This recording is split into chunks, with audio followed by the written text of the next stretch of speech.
I had no idea, absolutely no idea. I didn't even have a hint, and would have continued to live in ignorance if it weren't for that damned leaking factory roof. I loved that damn woman, my wife Pat, and would give my life for her without a moment's hesitation if I had to. And for our life together to end in such a banal way, my heart almost burst with grief. Oh yes, by the way, I'm Nigel Billings, just an ordinary guy, average height, average build, completely unremarkable in every way. I'm not doing anything smart, I'm just a cog in the system. Worked at the printing plant all week on the night shift from 15 to midnight, Tuesday to Friday. An ordinary life for an ordinary guy. I had no idea that my whole life was a lie and that it would collapse so quickly around my extraordinary ears. But just like that, what do we know about what's going on around us until it hits us between the eyes? So this is who I am, homme ordinaire. What about my wife, Pat? She is much better than just above average, my wife of 25 years. In fact, she is a living dream, always has been and remains. Don't ask me how I even won it, because I have absolutely no idea, right?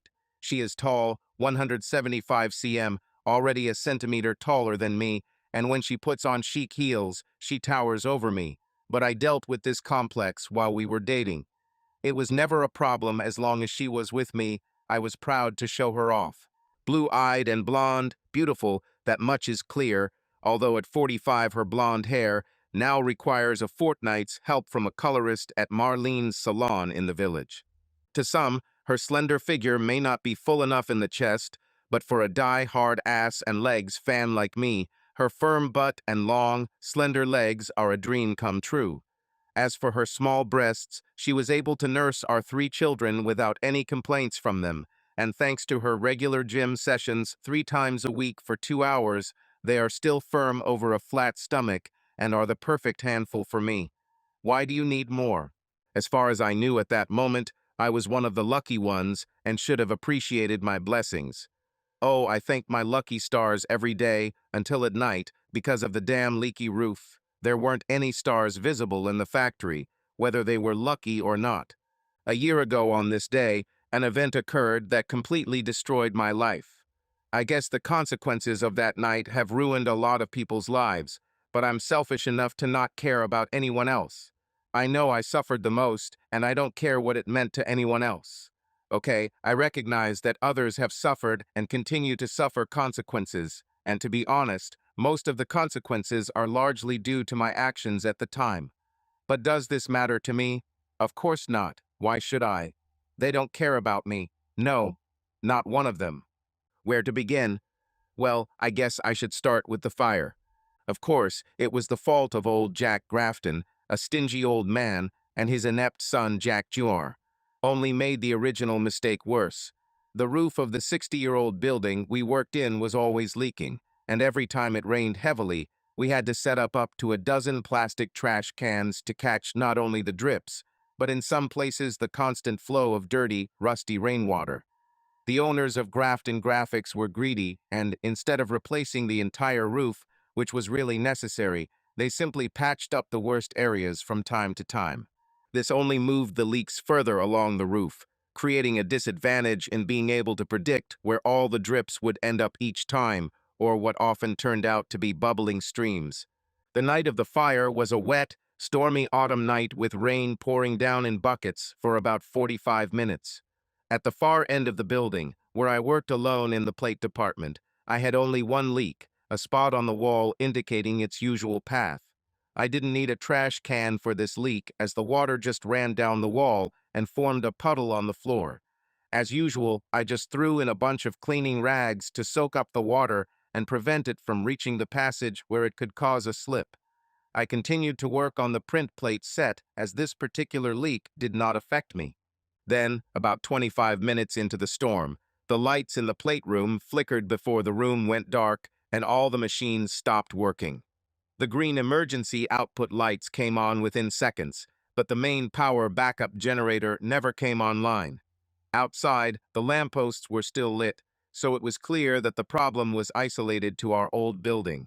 I took my jacket and bag, which were lying next to the door, and left the room through the inner door and walked along a short corridor. When I walked through the doors of the factory, it became clear that we had serious problems. The place was filled with black smoke and fire hydrants were running. It was a complete disaster for any printing house. I retreated back into the plate room and exited through the nearest emergency exit at the back of the building. I headed to the evacuation point in front of the building as the downpour continued. Toby Mullins, assistant night manager, was in charge on this Friday night and marked me off his increasingly wet attendance list.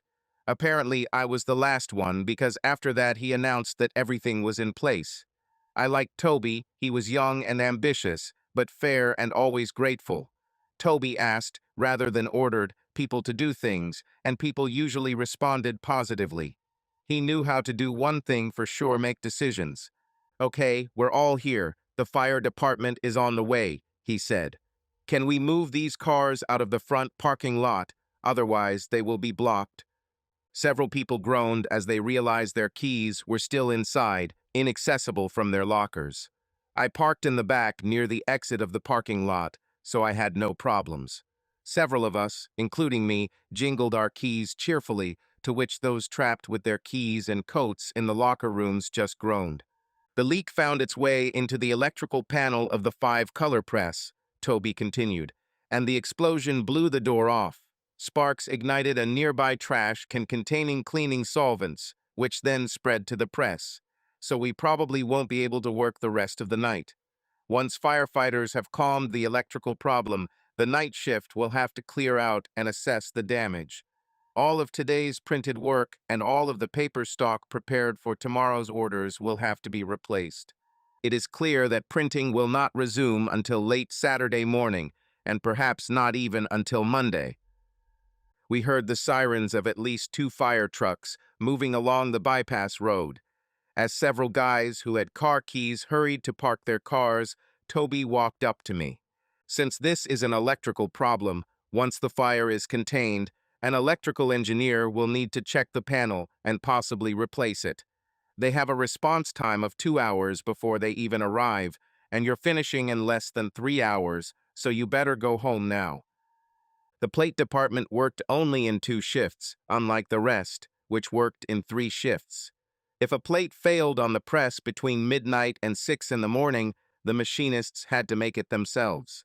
I told Toby what he probably already knew, that the wafers were going through the processor that would now have to be removed and thrown away, and all the chemicals would probably have to be cleaned and replenished before we could start making wafers again. "This will kill half the next wafer fabrication shift." He said some rude words. We both knew that we would have to remake all the plates on the jammed presses, as well as print fresh plates for all the ruined printing jobs of the last few days, all of which were part of the accumulating costs of the late roof repairs. I hurried to move my car before the firefighters decided to approach the fire from both ends of the building and block my path to the exit. As I drove out of the industrial area, I glanced at the time. It was not yet 10:30 p.m., more than 3 hours early. With a little luck, Pat will still be awake and maybe in the mood. Okay, I'm an optimist by nature, so what's the problem? As it turns out, I was right on both counts, but I couldn't take advantage of either one. To set her up for a little unexpected love, I stopped at a 24-hour supermarket right off the bypass and bought a bottle of wine, some chocolate, and a bouquet of flowers, roses if I remember correctly. Hey, I can make an effort on the romantic side when needed. As I approached my crescent-shaped, quiet street with an exit at each end, I noticed a bright red Porsche loudly roar out of my yard in front of me and quickly disappear, moving away from me. I recognized the car immediately. It belonged to Reggie Nicholson, Pat's boss. He bought a nearly new sports car in March or April and invited everyone he knew to an off-season Sunday barbecue to show off his damn thing. I had a suspicion that tonight he was not only showing off his bells and whistles. Patricia Bellows was an office secretary at the plant where I was then working when I first met her, about 28 years ago. This was not the best start to our long relationship, as I initially walked into the office to complain to the payroll clerk about his messing up with my overtime the previous week. We got paid on Thursday night in those days, real thick envelopes with cash, folded bills, change, and payslip. Once we had the cash, the younger part of the workforce, myself included, would head to the nearest pub for a few beers and a game of darts, bar pool, shav happney, or cribbage before comically staggering home on foot or by bike. It was my simple pleasure on Thursdays every week. Those were the times. I was 23 years old at the time and a master printer, having just completed an apprenticeship 2 years earlier and with 7 years of experience running single-color offset presses under my belt. Over my first logger and bidder, checking my payroll, I discovered that I had not been paid for Saturday morning's overtime, which at time and a half rate was 6 hours of work, which meant that my salary was 12% less, a significant amount that I had expected spent on wine, women, and songs on the weekend. Have I already told you that I am an optimist? Well, I've always been like this until I changed recently. The work week ran from Monday to Sunday, so any work done on Saturday was paid the following Thursday. So, when on Friday morning, around 9 o'clock, the late office workers seemed to have decided that it was finally time to start their last working day of the week, I burst into the payroll office and, slamming my paycheck on Polly Campbell's desk, said that I'm pissed off that I wasn't paid for 6 hours of work. Polly calmly said that she would look into it, check the appropriate time cards, and come see me in the printing room later. I turned sharply, preparing to leave as expected, and ran into a new girl whom I had never seen before. She was carrying 2 plastic cups of coffee, one apparently for Polly, and when she bumped into me, the coffee spilled all over her smart lemon yellow printed dress. Of course I was sorry. I apologized to her many times and offered to pay for the dry cleaning, but she was very nice and said she was sure it would wash out. She had a sweet smile, and I am an absolute fan of sweet smiles. Only later, when she returned to the coffee machine for more, did I have the opportunity to appreciate her more than decent legs and ass. So I followed up my apology by catching up with her at the coffee machine and inviting her to dinner. She was very young and modest and blushed like a lobster before refusing. Hell, she probably already had a boyfriend courting her. Lucky. You can't blame him. In fact, she was amazing. When Polly later found me, I was working on my single-color offset press, printing magazine covers one color at a time. She gave me a new salary envelope, a payslip, and the missing amount in cash. I asked Polly about the new girl. Well, I wouldn't be me if I didn't ask. Pollyanna was a very outgoing married lady with small children who had just started school, so Polly returned to work full-time. She was a very platinum blonde with a penchant for wearing short, tight skirts, and she quite made up for what the young lady I was interested in lacked in breast size. It was always a pleasure for the whole shop to lure Polly to a place where we could enjoy the view. I saw my dirty workmates gathering around to enjoy the view. Luckily, the noise in the press room was so loud that we had to put our heads so close together to talk that I almost choked on her perfume, and I thought the volatile solvents we used on the presses were already intoxicating enough. Polly smiled when she learned of my interest in the new girl and was ready to tell me everything she knew about her. I learned that her name is Pat. She is only 18. She has just finished secretarial courses. She is modest and single, and she does not seem to have had a permanent boyfriend. It was only her 5th day at the company, and she had not yet left the shared office. Polly thought I might have a good chance since Pat asked about me immediately after I left. I thanked her and asked if it was possible for Pat to come down to my car on some pretext. She laughed and said that the state of my timesheets was so bad that she could send Pat to me half a dozen times a day. Good old Polly. I still see her around town now. She likes to drink, but she has let herself go a little. She had an affair with a guy from the booklet shop a couple of years after I met Pat, which cost her her marriage, her house, and her children away. It's sad, in fact. I feel sorry for her, although we are now in the same boat. Sure enough, Pat was sent to find me later that day.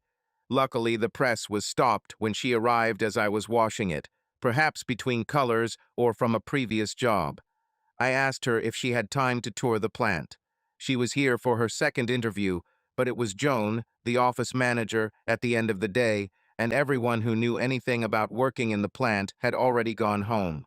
The working day at the plant ran from 8 to 16:30, and the office hours in those days were an hour later, from 9 to 17:30. So I showed Pat around the plant, knowing that I would have to endure a lot of ridicule from my mischievous companions later. When we reached the paper warehouse at the end of the plant, where it was relatively quiet, well, as quiet as a printing plant can be, I again asked the crucial question, could I take her to dinner? She blushed cutely, I thought, saying that she would think about it. I was about to beg her just before we reached the large rubber doors leading to the bookbinding department, when she suddenly said yes. We stopped, and I pulled a piece of pencil from my oily overalls and tore off a piece of wrapping paper to write down her phone number and address.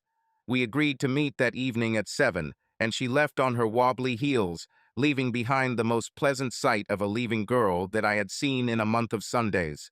I had to stop by the master's office to call the restaurant and make a reservation, crossing my fingers in hopes that they would have a table available for two.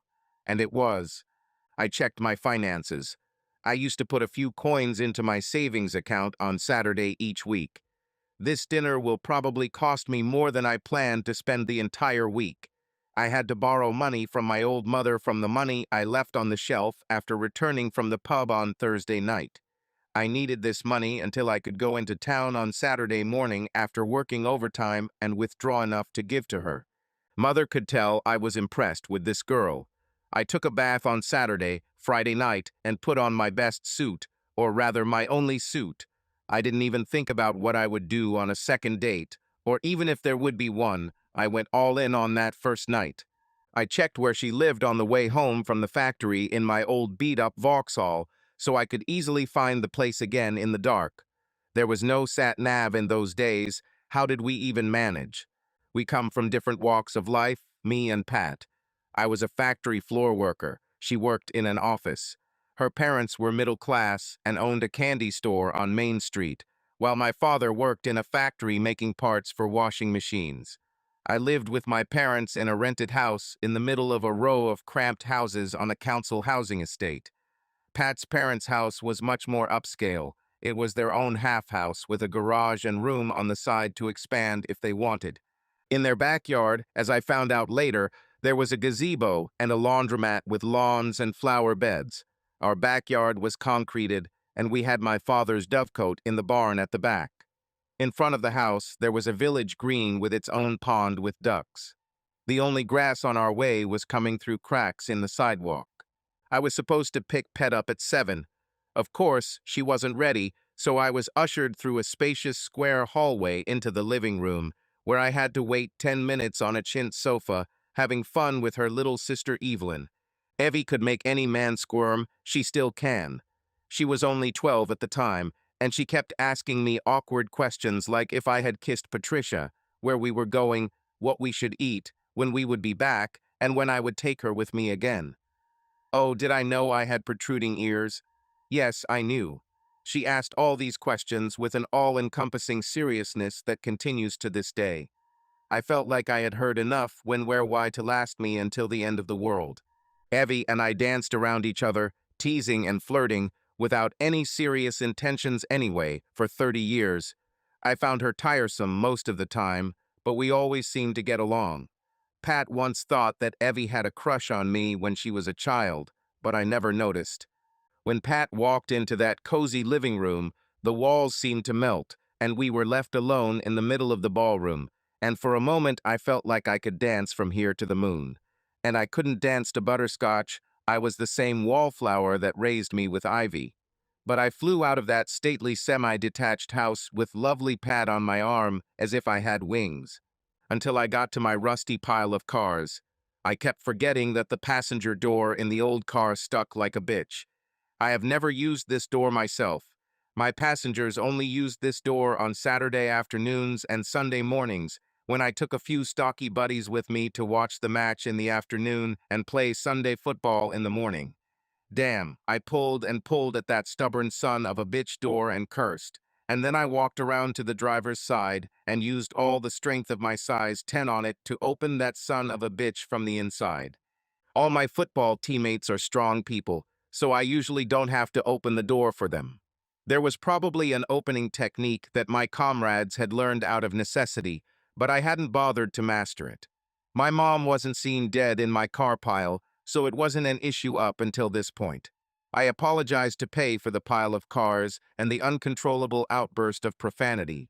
Pat, God bless her cotton trousers, just smiled sweetly. The Clipper was a posh restaurant on London Road that used to be close to the bypass. It's long gone, replaced by an ugly, modern, boxy steel and glass motel that's usually overcrowded thanks to the power of national advertising. Although it was still a restaurant, it had changed hands several times since it began life as an inn a century and a half ago. At the time I wrote this up, the restaurant had recently been renamed and was serving a mostly anglicized French menu. We were escorted to our table by a snooty penguin who realized that my ill-fitting suit had been bought at Burton's penultimate January sales and Pat's Heavenly Chiffon creation had been bought this season from a high-street boutique in a smart city many miles from these dead industrial cities. He seated Pat with a flourish at our slightly less than intimate table for two in the middle of the restaurant, giving her an ingratiatingly soft smile. Then he pulled out a chair so I could get in, and I swear he pushed that chair at my feet so I plopped down in my seat like a rag doll. If I had false teeth, they would grind. What could I say? I had an important date with a very cool bird, and I needed to be on my best behavior. If this was the pig and the whistle, I would have crushed that fat bastard. To be honest, I was more than a little scared by the environment. This may have only been the first time I felt out of place in the company of Patricia Bellows, and it wasn't going to be the last, but I didn't realize it at the time. The waiter for our table was called by a penguin, and he brought the menu, handing it to the lady first, of course. Then another damn waiter brought out the wine list and handed it to me. The first waiter lit a candle in the middle of the table and stood back so we could make our choice. However, the wine waiter continued to hover at my shoulder.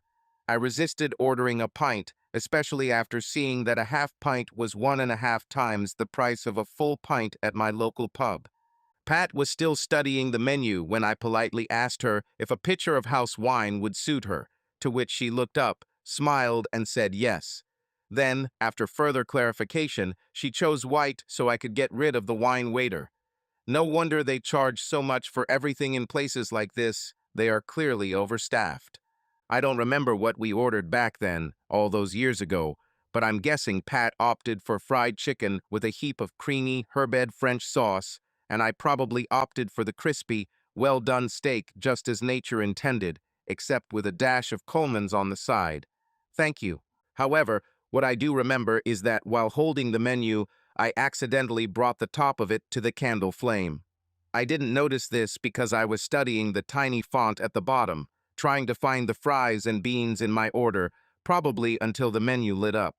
Pat was the first to scream. I think she said, "Fire," although she could have sworn something quite obscene. Her school of etiquette sought to educate girls so that they would go out into the world with a varied vocabulary.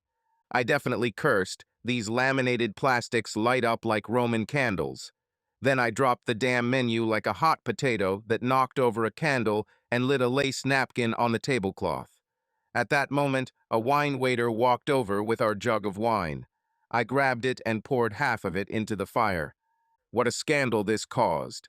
The first penguin, who already had a low opinion of my taste in dark blue wool, while openly admiring my companion's cleavage, looked down on me as if I was dragging him along with the dirt from the street while he cleared the trash from the table. He returned with new linen, cutlery, glasses, and new menus. However, he did not bring a new candle. I was too embarrassed to add any edge, which was a first for me. I already told you I felt embarrassed. Most of the people around seemed to think the incident was funny, and a couple of the guys were sympathetic enough to tell me how close they were to doing exactly the same thing, which helped a bit. Meanwhile, Pat found the whole thing incredibly funny, and it definitely eased the tension between us. She tried not to laugh too loudly and didn't do a very good job of it. She looked adorable when she laughed. I just hoped that I would have a few more opportunities to make her laugh in my company, only this time on purpose. Dinner went well. In fact, we both enjoyed ourselves, and after that I took her to a pub with a nice lounge bar for another drink. It was too crowded with the Friday crowd to be comfortable, although we were able to squeeze onto a bench in the corner where I hugged her, more for protection than anything else. By then, she seemed to have lost the modesty she had shown with me earlier that day, and every time someone lit a cigarette with a lighter or matches, she would start giggling. I didn't mind. The crowded bar meant we were pressed tightly together, and a lot of laughing meant she was pressed even more against me, so I wasn't complaining. When we left the pub, we walked arm in arm back to the car, which I had left in the free car park near the end of New Street. It was a little out of the way, so it was unusually quiet and quite dark. I opened her door with a sharp jerk and let her inside. Then I sat down on my side, and as soon as I sat down, Pat literally attacked me. She wrapped her arms around my neck and the back of my head. Her lips pressed tightly against me, and her tongue tried to scrape the enamel from my back teeth. When she paused for a moment to catch her breath, I said breathlessly, "Save something for the honeymoon, Pat." This stopped her for a moment. A couple of seconds passed before she said quietly, hesitantly, "You're very confident, aren't you, Nigel?" "Everything other than being sure where we'll end up, Pat, but I want to be there for the long haul, not just a quick hello and goodbye." "What makes you think you'll be so lucky?" "Well, we seem to be getting along pretty well, but I kind of expected that over the next few weeks, it would be you who would be pushing me away. I was going to move very slowly, so I found myself in unfamiliar territory." "So you want us to go slow?" "Well, at least get to know each other better, before that." "Oh, I'm not a virgin, if that's what you're worried about." "Neither am I." I looked at her lovely face illuminated by the moonlight in this dark place. "But I would still like to know you more and spend a lot of time with you. Does it suit you?" "Okay, Nige, that suits me." She still held me by the neck, and now slowly brought her lips to mine, and we kissed relatively discreetly for quite a long time, while she stroked the back of my head and I stroked her lower back and outer thigh. When she had enough kisses, she relaxed, buried her face in my chest and sighed. We sat there for several minutes without saying anything. I continued to stroke her back and thigh. She lowered her hands to my shoulders. Then Pat sighed again and moved. "Tomorrow?" she asked. "What about tomorrow? What do you have planned?" "I usually have a pretty busy day on Saturdays." "What were you planning to do before you met me today?" "Work in the morning from 8 to 12, home for lunch and change for football in the afternoon, back home around 6, and then to the football social club for the evening. They usually have entertainment like a comedian and band on a Saturday night. Would you like to join?" "I usually don't get up until 12 on Saturday. Then I need to wash my hair. What time will you pick me up for the evening?" "Let's do it around 7:30. "Fits me, Nige. I think you better take me home now. My mom is probably waiting for me." "Fine." We exchanged another quiet kiss, pinching each other happily, before we broke it off, and I wound up the old wreck. I had to wipe off all the condensation from inside the windows before I could see where to go, and I drove her home. I got out of the car and forcefully opened the door, helping her out of the car. When we arrived at the house, the porch light was already on, so we stopped and quickly kissed, and I delicately touched her beautiful ass again. Pat didn't mind. She was not the modest girl I took her for in the morning. "See you tomorrow, Nige." "See you tomorrow, Pat." I spent my Saturday morning tea break in the car park with old Jerry, the plumber. Together, we removed the door latches, lubricated them, made a few adjustments, and the door worked as it should. I made sure to spray everything down with degreaser afterwards so Pat wouldn't stain her dress. This Jerry is old school. He loves lube. He slathers it on like a clown applies makeup. Well, I couldn't afford many of these dates with Pat without spending heavily on my savings. So it was a relatively inexpensive Saturday night at a rather rough football social club. I'm guessing Pat went there because it was something new for her. She was used to the conservative club and the posh nightclubs in the city. We pretended not to notice each other at work on Monday. On Monday evening, she usually left the office with the girls. On Tuesday, we went to a movie together at the new multiplex and split the cost equally, holding hands and sharing a bag of caramel popcorn. Pat received her paycheck backdated once a month, and the next paycheck was still 3 weeks away, so she also used her savings. On Wednesday, I went to football practice, and on Thursday, it was pay night and my night with the boys. Then there were Friday and Saturday nights, which were our main nights out. We would go out to eat, dance, or go to the theater.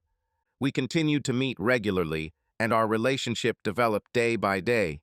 I managed to hold out for almost 3 weeks before she pounced on me again, and this time we made love for the first time in the back seat of my car. She was like a tigress and was furiously chasing me.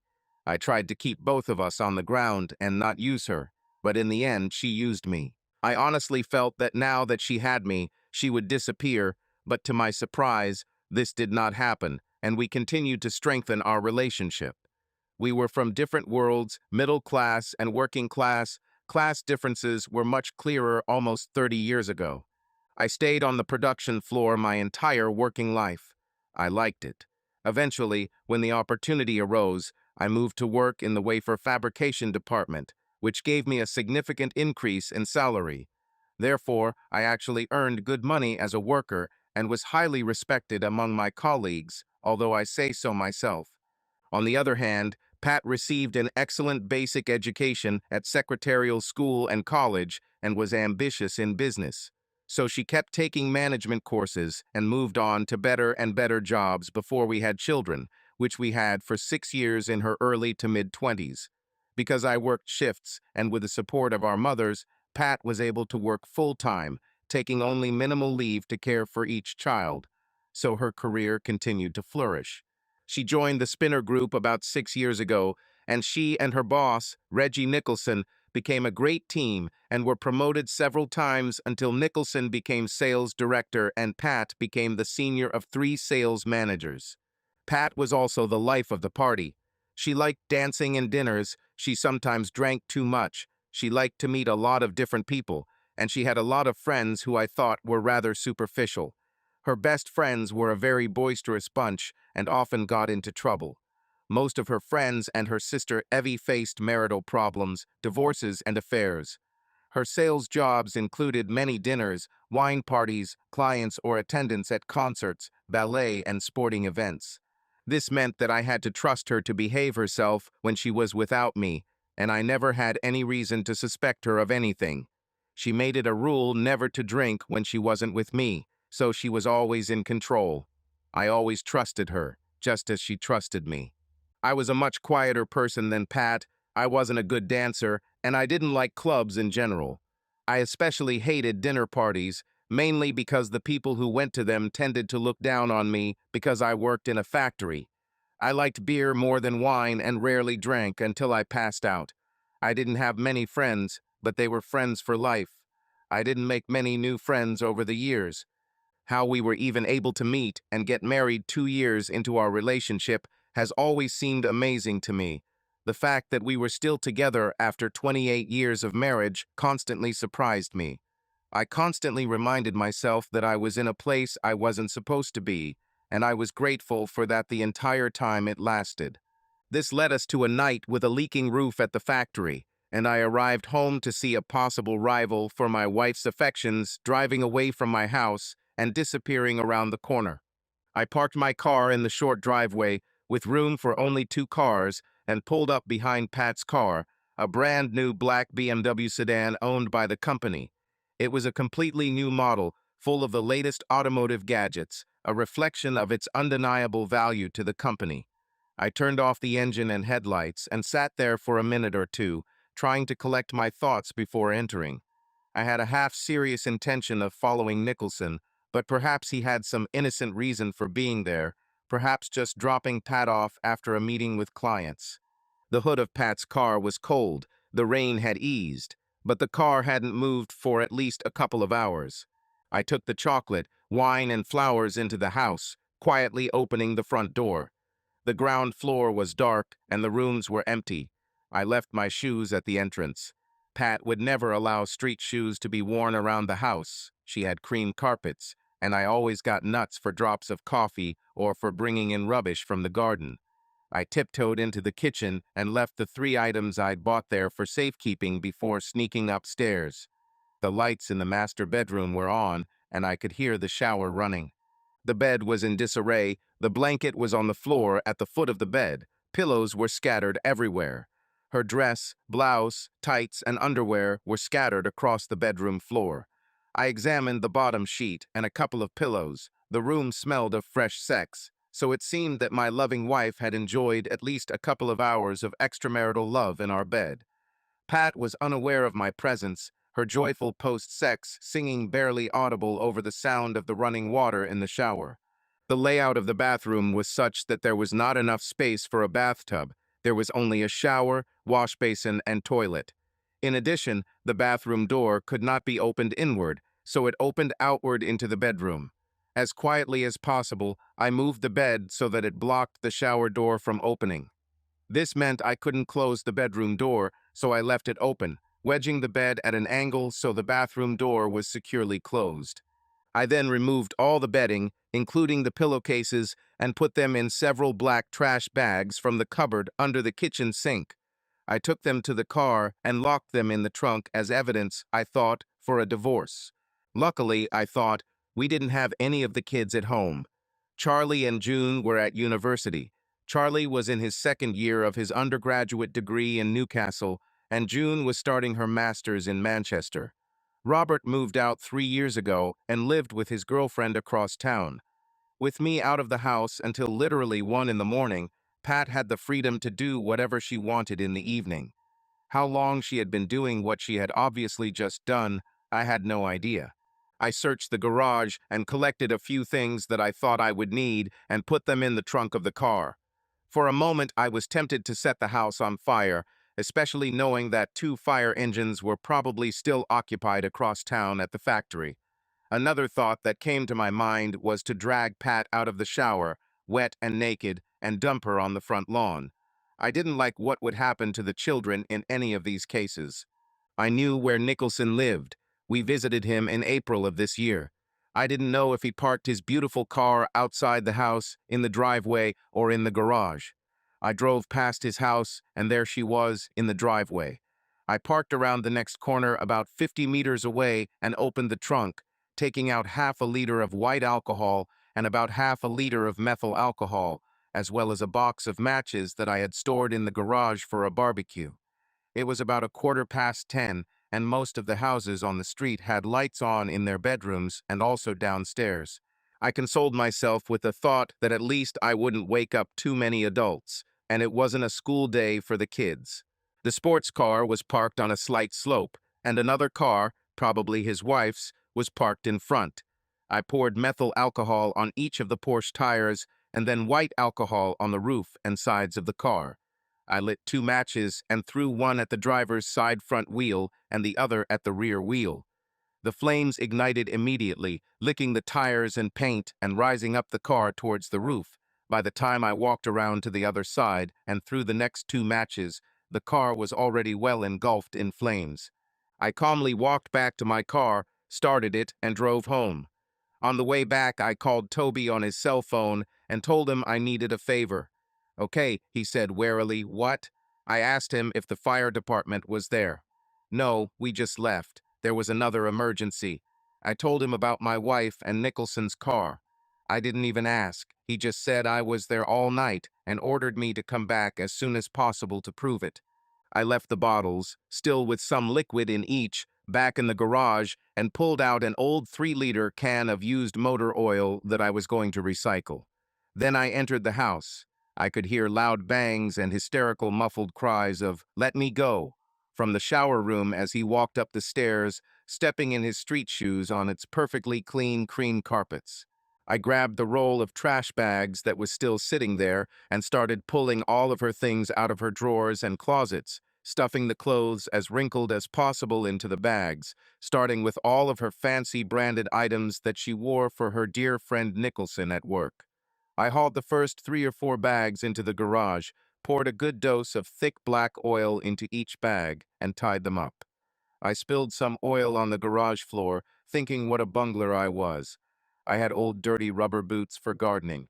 I put them on, stepped in the oil, and followed the oily, muddy footprints all the way through the hallway, stairs, landing, and master bedroom. I lost count of the number of bags of clothes, but there were a lot of them, at least 20. I was wondering what to do with the bed. I could never sleep on it or use any of that sleeping furniture again.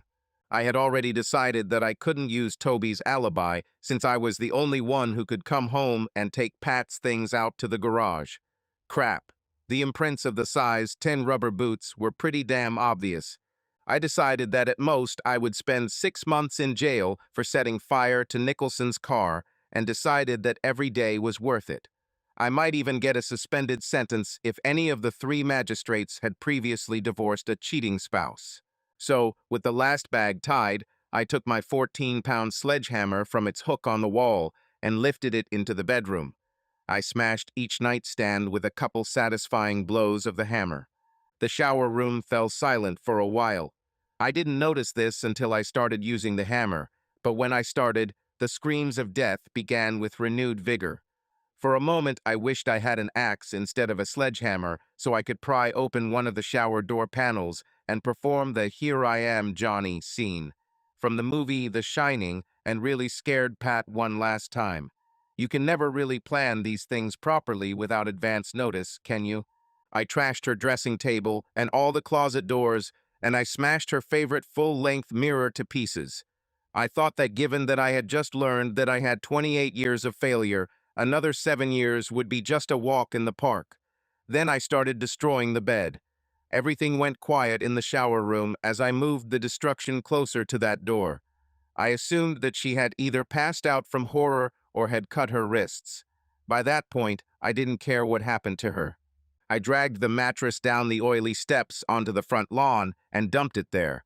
I opened the garage and took out the last jar of oil and poured it onto the mattress. As I put the canister away on the shelf, with my back to the open garage door, fear struck me. Behind me, in close proximity, Pat shouted angrily, "Bloody hell! What's going on here, Nige?" This brings us quite nicely to the current moment. I left Part without saying a word. I didn't trust myself to remain polite.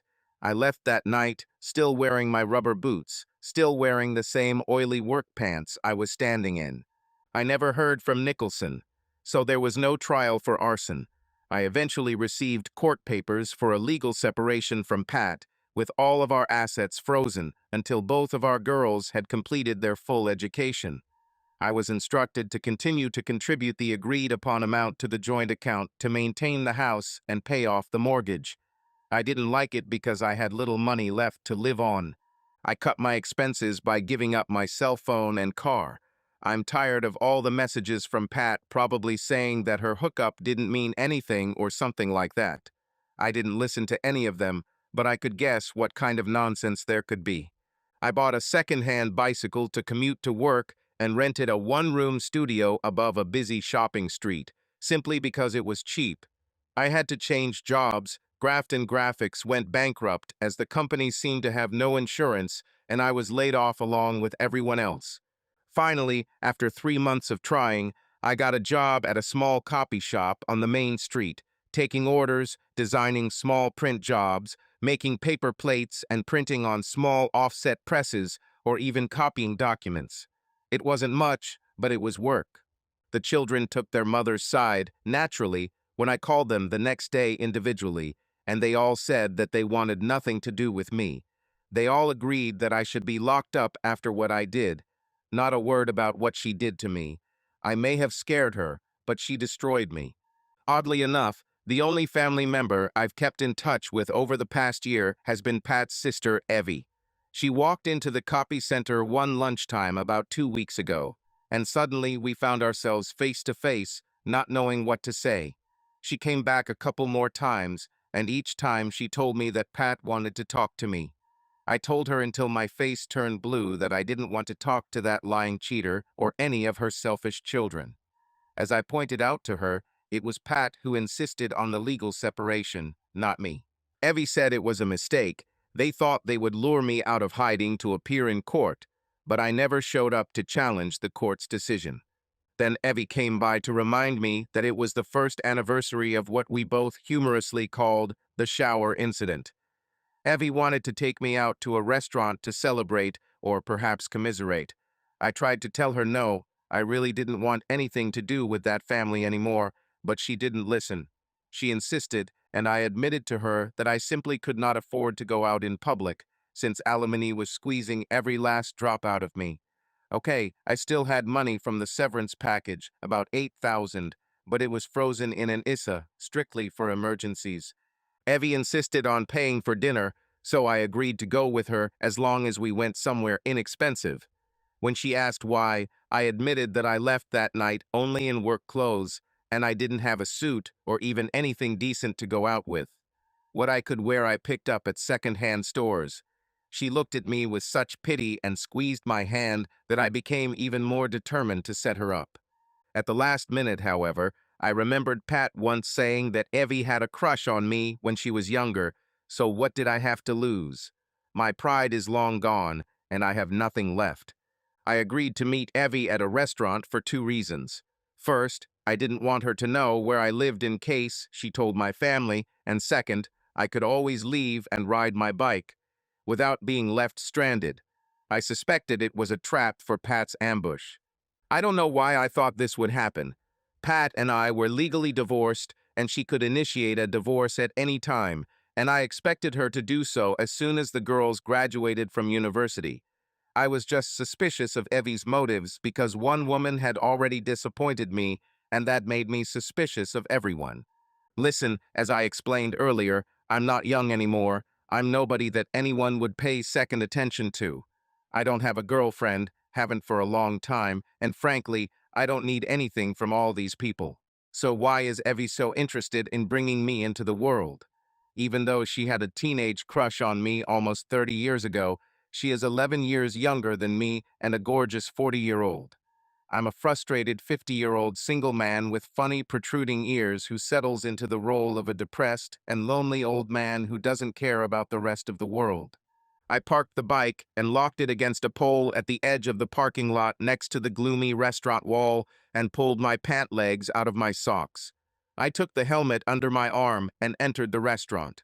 I arrived unfashionably early, 10 minutes before my appointed time.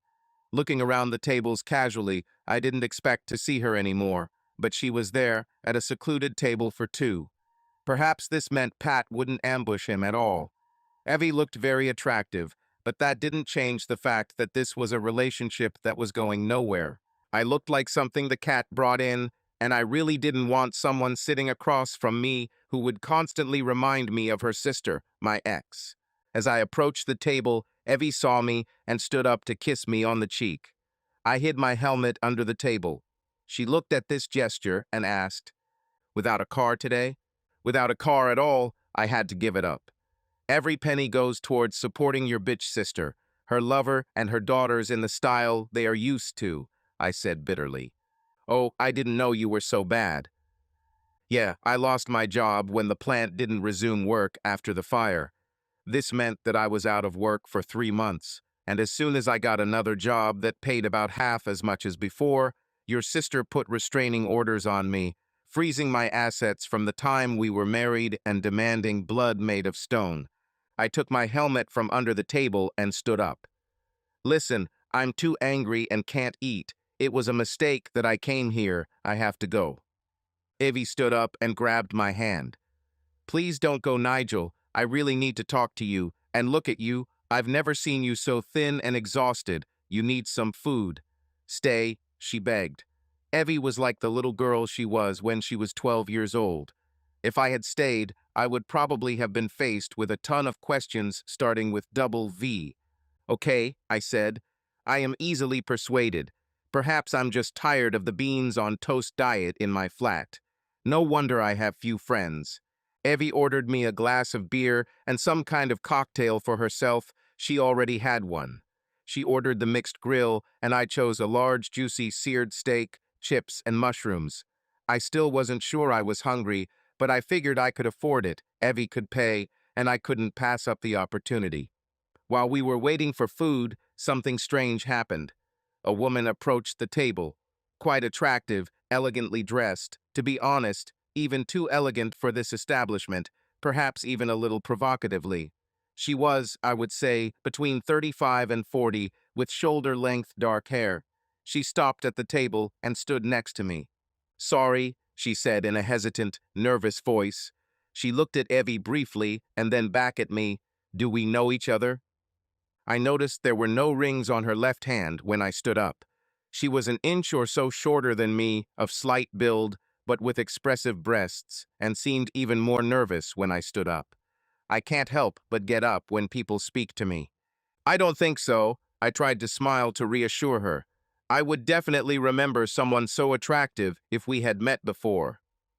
"And you have no grudges against me?" "No, of course not. I just said I don't know you at all. I'm sure we've never even met before." My smile had disappeared by then. This evening was turning into a disaster. She smiled at my answer and extended her right hand. "My name is Janet. Nice to meet you," she said. "My name is Nigel. Nice to meet you." We shook hands, and then she said, "Thank you," and walked away. I watched as she continued towards the exit and walked out the door. I sat down again, puzzled. "That was strange," I remarked. "Do you know her?" "Yes," Evie said after a short pause. "She went through a major trauma last year and has been in therapy ever since, and I was hoping you could help her. Plus, I thought she might help you in turn, or at least cheer you up a little." I looked at Evie. "Why do the women in your life always want to manipulate you, to use you for their own purposes, in this case to support some poor soul who has confidence issues? I used to be happy without having a woman in my life. Why can't they leave things as they are? Perhaps because they are curious, a realist would suggest, or because they are women, a cynic would say. I knew which camp I was in for a year now. What other surprises do you have in store for me during this dinner, Evie?" "Nothing during this dinner. Honestly, Nigel, I just want you to enjoy your meal and for us to have a nice conversation.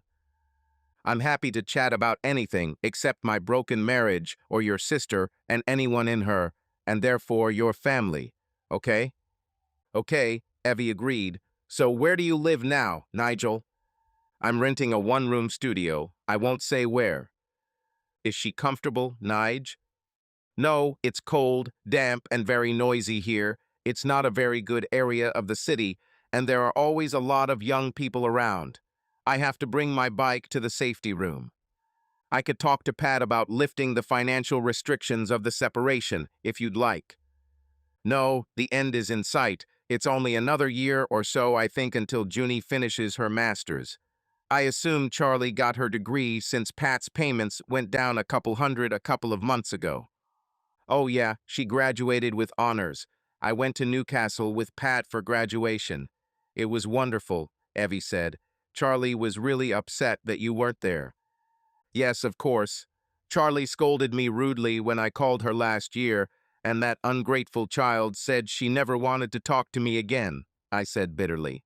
"That's because she didn't know the whole story. Now she knows how she thinks. Charlie sent you email invitations but never received a response." "Pat seemed to easily forgive her for what she did if Pat was invited," I said. "Besides, I don't get emails anymore. I gave up my cell phone and left my laptop with Pat. Charlie stayed in Newcastle, got a local job, and says all her friends are there now." "Great. I wish her all the best. I'll pass it on when I see her." The waiter then came over with our entrees, taking a minute or two to set out our plates and bring me mustard and ketchup, as well as a steak knife. So we started eating. As soon as I began to eat, my appetite suddenly found me in the state of malnutrition I had been in for months, and I really got through the food quickly, even eating a side salad for the first time in a long time. Evie ordered more drinks, so I decided to grab a second beer. By the end of the main course, I was feeling quite mellow and decided to ask Evie how she was doing. Even when you're trying your best, a negative and grumpy attitude is hard to maintain after a couple of beers and a steak at someone else's expense. Maybe that's why some girls go along with it on the first date. "I'm fine, thanks," she smiled. "Still working in the same place, and nothing serious has happened in my life since the last divorce." Same old story, really. How are you doing? With romance? It's okay, I have trust issues natural, I guess, after a long relationship ended badly. There was a pause in the conversation. You didn't ask me about Pat's love life. Because I'm not interested, I answered truthfully, and we agreed not to talk about her. You're still suffering, aren't you?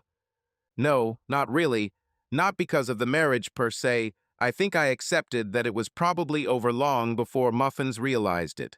If we get divorced soon, I think I won't cry anymore because of this. Okay, I'm a little depressed about my living and working conditions, but on the other hand, I quite like being on my own and not having to worry about getting Pat's carpets dirty. I smiled, remembering those damned carpets. She didn't like what you did with those rugs. I interrupted her by laughing loudly. She steam cleaned them and still couldn't get all the stains out. She ended up having to replace the carpets in the hallway, stairs, and landing. Evie laughed too, remembering this. What color are they now? I asked. Dark gray, so spotted. I couldn't help myself. I had to take out a handkerchief again. My tears were flowing. Then my third beer arrived, and we ordered ice cream for dessert. Then followed coffee and cognac, it should be said, several cognacs. We continued to chat, but not about anything in particular, or nothing remained in my memory. I began to feel pleasantly intoxicated. Then she asked the $64,000 question. Would you like the evening to continue? I'd like you to come over to my house for dinner. Would you like to come? I hesitated.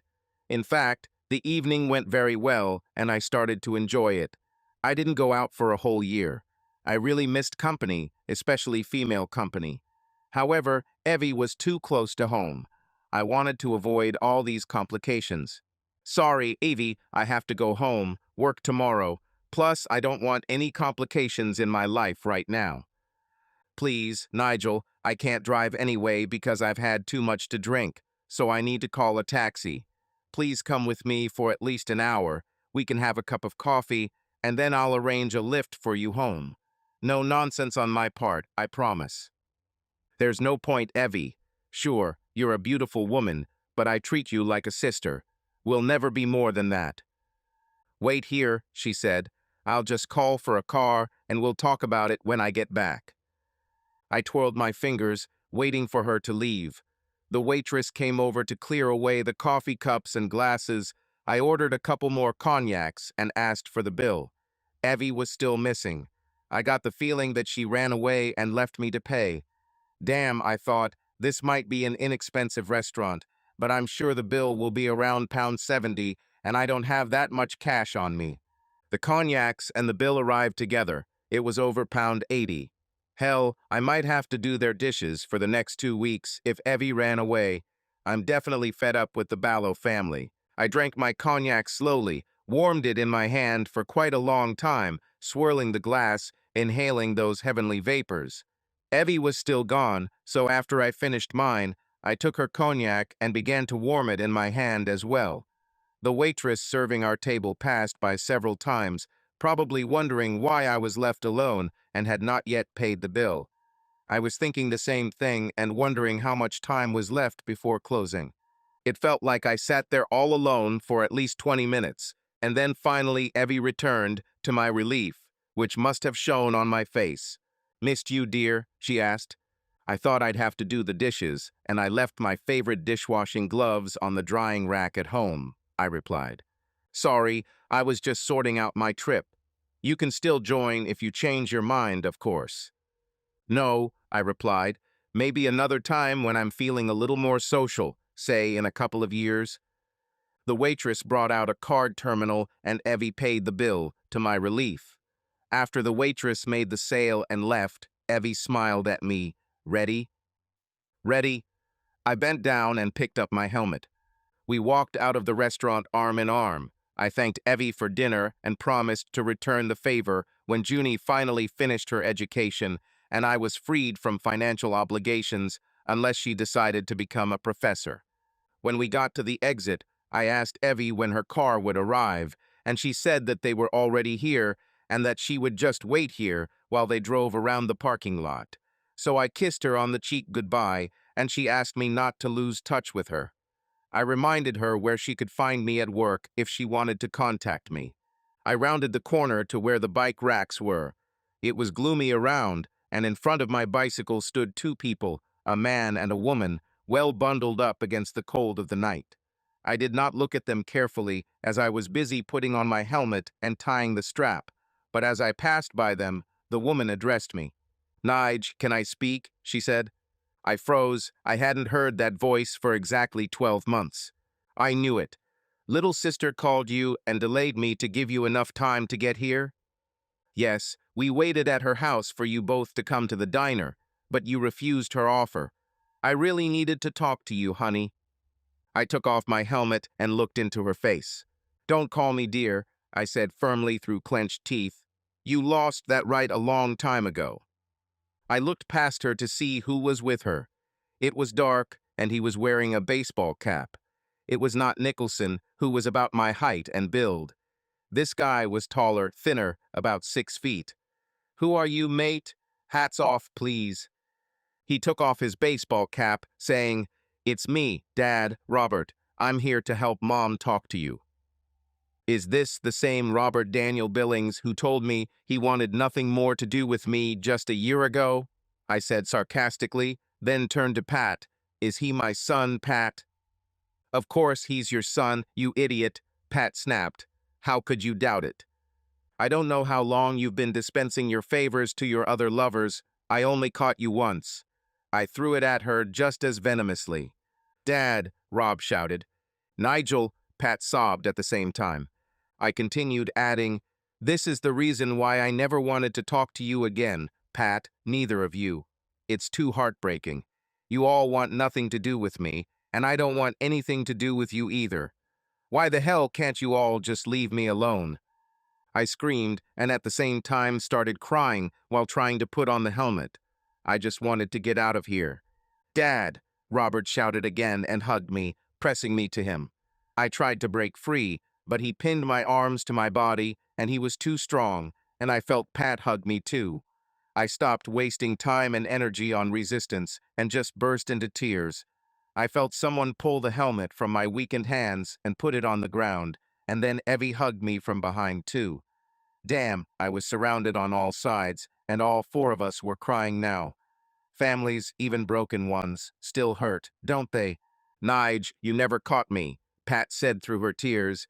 "It was Janet you caught in the shower." "What? Janet?" I sobbed. "What the hell is she?" Evie said, "You met her tonight. She asked you if you had a grudge against her." "Sorry, I'm really confused," I said. "Who the hell is she? And what does all this bullshit about being offended have to do with me?" Pat chimed in. "Janet was the sales manager where I work, and she had an affair with our old boss, Reggie Nicholson, for a couple of months. And while you were at work on Friday nights, I used to disappear into town with a couple of girlfriends and my sister while they were using our bedroom." "What? No, that's impossible. I know your BMW was in our driveway. Don't try to convince me I'm wrong." "It was Janet's BMW. All three sales managers, Jeff, Janet, and I, had the same cars. I used to wait for a call from Janet that she was leaving so that I could get home after they left, and at least an hour before you would come home, giving me time to change the bed linen and put the dirty ones in the wash." Evie added her 2 cents. "Pat was with Paulin, Gemma, and I all evening until 11 p.m. She never drank while she was with us and said she was going to give you a memorable weekend from the moment you got home.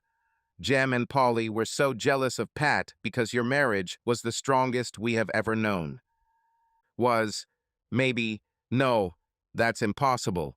You were definitely in the shower room, Pat, until I tore up the bed, which allowed you to get out while I was downstairs working on the mattress. Then you snuck up on me in the garage and surprised me. I left immediately because. I said, trying to remember the night that I had been trying to forget for a whole year. When Pat snuck up behind me, I knew I had to leave. I had just destroyed her lover's car and trashed our bedroom. I was on the verge of strangling her. I didn't think I could hurt Pat, but at the time I was so upset and angry that I was in the middle of a red haze. Janet didn't make it out of the shower on her own. She was passed out and completely naked. You collected all her things along with mine. Her coat, purse, and car keys were still on the couch where she left them. As soon as I got home and I saw your car right behind Janet's BMW blocking her exit, I realized that we were all in trouble. I parked further down the street since there was no space left in our driveway, and besides, I wanted to leave a space for you so you could back out so Janet could go home. Then I saw the mattress on the lawn, the light on in the garage, and I realized that everything was much more serious than I thought. But if it was just a misunderstanding, why did everyone in my family tell me to leave? Well, Nige, it's my fault, said Pat. I couldn't tell the kids that you thought you caught me cheating. I... I thought if you could so easily think so badly of me, then maybe you were already thinking about cheating. I never. Now I know, honey, but you just destroyed our bedroom, my carpets, ruined every piece of clothing I owned, including my wedding dress. I really thought it was all over that night. It was. We were done. I knew from the first night we were together that this would all end in flames or tears one day. I was so far out of your league. Honey, No, I'm right about that. It would never work after the kids were gone. All this time you were moving up the corporate ladder, you were leaving me behind. Never.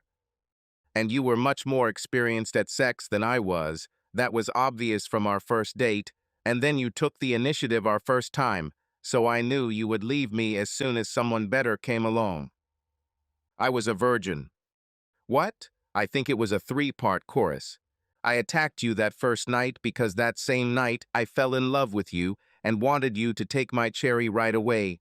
And when you didn't want to make love to me, I thought it was probably because you thought I was the innocent little girl I really was. So I lied. Did you lie?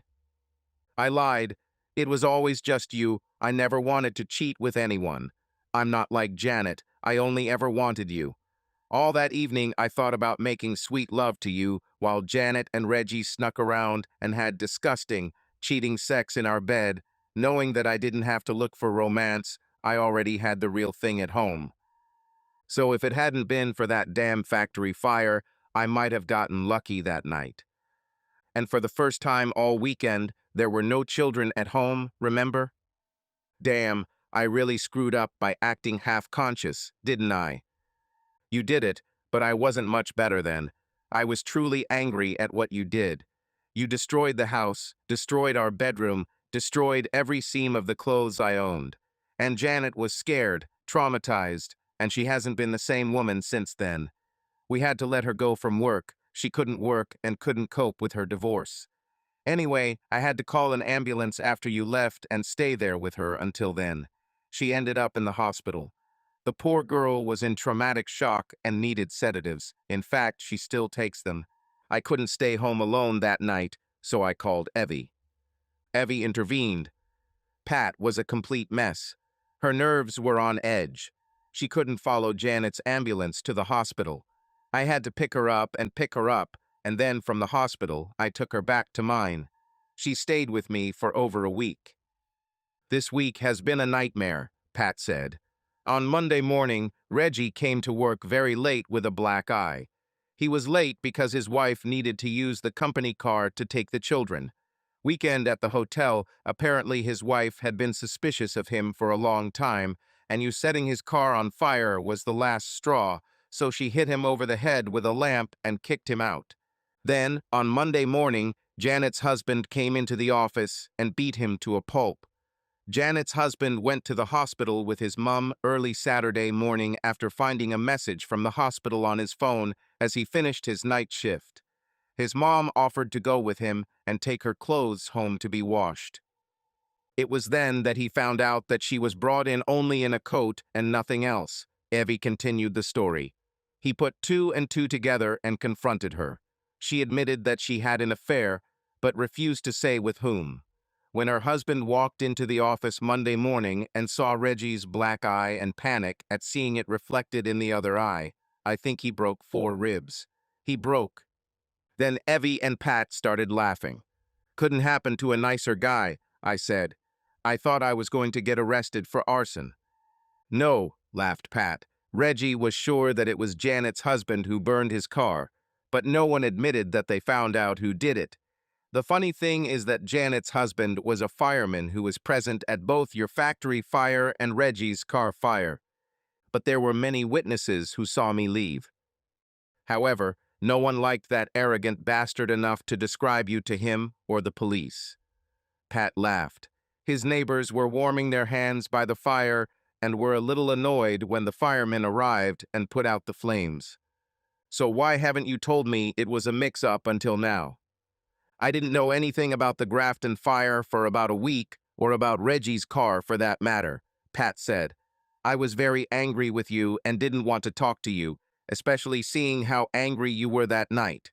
The look in your eyes in the garage sent a shiver down my spine. I was truly afraid for my life. I thought you'd go home and sulk while I spent the week at Evie's.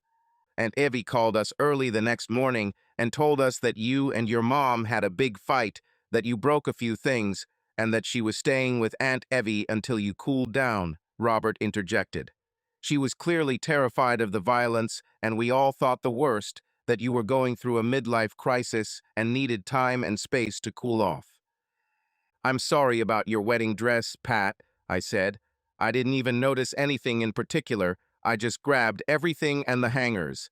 I didn't even know you saved it. I got rid of my old wedding suit years ago. I took the dress out of the bags, but I didn't find it until about 10 days later. It was wrapped in plastic, but the oil seeped through and left stains. I can't even really clean it because it might just fall apart. Sorry. So, have you tidied the place up again? Yes, at least partially. The police treated it as a domestic incident and gave me a crime number. I talked to Jeannie, my friend at the insurance agency, and she filed it as a robbery. A nice insurance agent came and filed the cause of action as a robbery with aggravating circumstances, so they reimbursed me for the bedroom, carpets, and my clothes. The check arrived after about 2 or 3 months. Glad it worked out for you, I said. By this time, we had all loosened our grip, and I was able to pick up the helmet from the ground and fumble in my pocket for the key to the lock. Yeah, like I said, the appraiser came in about 10 days later, and the first time we went back to the house was that Tuesday. Pat continued, We came in after we thought you had to leave for work. I never intended to come back to live in that house with you, but I needed to be there for the appraiser to assess the damage. It was the first time I saw the destruction in the bedroom in daylight and the state you left the carpets in. I yelled down to Evie that it looked like you hadn't been there all week. And I screamed at her to come downstairs and look in the kitchen, Evie intervened. I saw a bouquet of wilted flowers, a bottle of wine, and a box of chocolates on the kitchen counter, Pat added, and I realized that you must have brought them to the 5th place, and my football friends Jonathan and Mark weren't giving out information either. Well, they're friends. I pulled the bike out of the rack and swung my right leg over the frame. Where are you going, Nige? Pat asked. Home, I answered. Okay, she said. The girls are waiting for you. They're dying to see you. It's not good. It's quite dangerous there. The car will be on bricks if they leave it in the parking lot for more than 10 minutes. No, they're home. I want you to come with me, Nige. I miss you. I don't think so, Pat. I'm used to being alone, I lied. You just said you weren't going to come back to the house until you were sure I was gone for good. That was before I saw the flowers and realized. And you started making the break official with a legal separation. But that was just to get you to talk to me, honey. Well, we're talking now. I put my foot on the pedal and drove down the path, looking over my shoulder. So you can continue with the divorce, honey. I'm ready to sign the papers any time. I rode off on my bike before they could say anything else. The next day, Pat unfrozen our assets. Even before I saw Evie at the copy shop for the first time, Pat already knew where I lived and worked. She hired a private investigator to track me down and just used Evie to start a conversation with me. So I wasn't surprised when I saw Pat waiting at the front door when I opened the copy shop at 8:30 a.m. that Friday. In fact, I opened 10 minutes early because it was raining, and we don't have a canopy like the old-fashioned stores. Apparently, she said the photocopier in her office was broken, and she needed to make a couple copies of an old report for some reason. Now that we're talking again, maybe we could meet one evening to talk if you're free, Pat suggested. I took the staples out of her report and smoothed out the pages. And what could we talk about one evening, for example? About how the kids are doing, what they want for Christmas, about Robert's wedding plans, about when we first fell in love, things like that. Perhaps there is something to talk about after all. When is Robert going to get married, and when did you fall in love with me? I asked, aligning the pages and feeding them into the document tray. 2 copies, Pat, right? Yeah, 2 will do, she answered, raising her voice to drown out the noise of the document scanner. Caroline prefers the last weekend in June, but she started looking for a suitable place too late. I pulled 2 copies from the tray, plus the original, and carried them to the counter. Well, first I need to decide on the dates and make a list of friends and family. My side of the family is pretty simple. Then I can print save the date cards.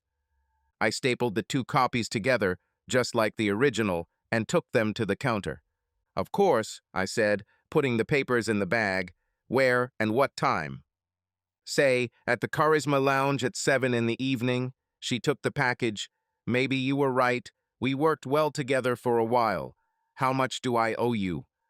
7 will be great. Yeah, I think we were a good team for a while. Without payment, I'm looking for a repeat order. I smiled. The customer entered the store by ringing the bell. I'll be with you in a minute, sir. I don't give in to persuasion easily. Pat tried to seduce me in her fancy Lexus sales executive's car with its perfectly working passenger door, but I resisted. I knew I could handle 3 weeks, but then she ambushed me on a dark gray landing after just 3 dates in the first 3 days, dishonestly using homemade lasagna followed by a dessert of sherry trifle with sprinkles. This damn woman can be irresistible when she wants to be. End. Subscribe to our channel so that your love doesn't cheat on you, and go ahead and listen to the next story, because this story is nothing compared to the next one. If you're under 18, don't even think. Click to the next one. Click to the next one. Click to the next one. Click to the next one.